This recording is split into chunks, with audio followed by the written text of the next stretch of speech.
السلام علیکم دوستو، میں ہوں ہمی خان اور آپ دیکھ رہے ہیں فیکٹ ٹی وی۔ دوستو، ہماری اس دنیا میں اللہ تعالیٰ نے مختلف اقسام کے بڑے چھوٹے خطرناک زہریلے فائدہ مند جانور پیدا کیے ہیں، مگر دوستو آج ہم بات کرنے جا رہے ہیں دنیا کے خطرناک ترین جانوروں کی، پھر چاہے وہ زمین میں رہتا ہو، پانی میں یا ہوا میں اڑتا ہو۔ آج کی ویڈیو بہت انٹرسٹنگ ہوگی آپ کے لیے دوستو، اس لیے اینڈ تک لازمی ویڈیو دیکھیں۔ دوستو، ایک رپورٹ کے مطابق دنیا کے خطرناک ترین جانور سالانہ جتنی اموات کا باعث بنتے ہیں، ان پر یقین کرنا کافی مشکل ہے۔ خطرناک ترین جانوروں میں پہلا نمبر شارک مچھلی ہے۔ شارک مچھلی پانی میں رہنے والا ایسا خطرناک جانور ہے جس سے انسان کو بہت کم خطرہ لاحق ہوتا ہے۔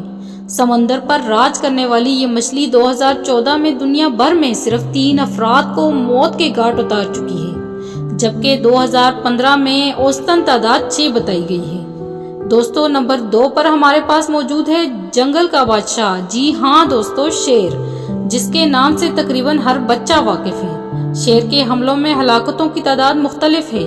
1990 سے 2005 کے دوران کی گئی تحقیق میں صرف 563 افراد ہلاک ہوئے۔ دوستو، اس کے بعد نمبر 3 پر ہاتھی، بظاہر پرسکون نظر آنے والا جانور جو کہ انسانی ہلاکتوں کا بھی باعث بنتے ہیں۔ دوستو، ہاتھیوں کے بارے میں 2005 میں نیشنل جیوگرافک کے ایک پروگرام میں بتایا جانے والا ہلاکتوں کی تعداد ایک سال میں 500 افراد ہیں، مگر یہ بھی سچ ہے کہ اس سے زیادہ کی تعداد میں انسان ہاتھیوں کو ہلاک کر دیتے ہیں۔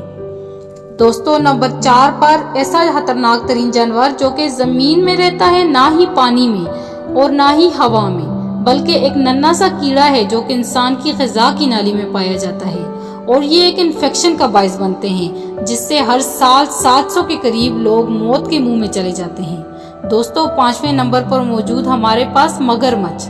دوستو، کیا آپ کو پتا ہے کہ یہ افریقہ میں لوگوں کو مارنے والا سب سے خطرناک جانور مانا جاتا ہے؟ اقوام متحدہ سے فوڈ اینڈ ایگریکلچر آرگنائزیشن کے مطابق ہر سال مگرمچھ اوسطاً 1000 افراد کی موت کا باعث بنتے ہیں۔ اس کے علاوہ اس کے دانتوں کی زد میں آنے والے افراد کا اندازہ لگانا مشکل تصور کیا گیا ہے۔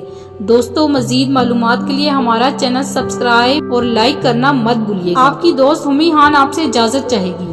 اللہ حافظ، اپنا بہت خیال رکھیں۔